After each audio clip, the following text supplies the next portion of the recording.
I mean, I don't know why some of this foreign guy they take advantage to the young kids, and also this, and they gonna say for food only. I'm sure some of them they give for food, and some Mm. of them they take advantage, get them drunk by alcohol, and it happened to your daughter. I'm so sorry.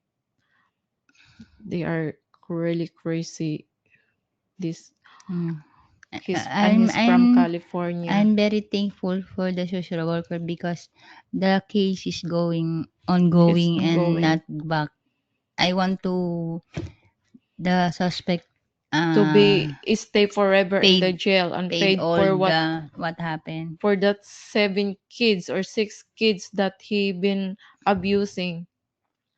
So to those guys that like young girls, make sure you guys check their IDs and no and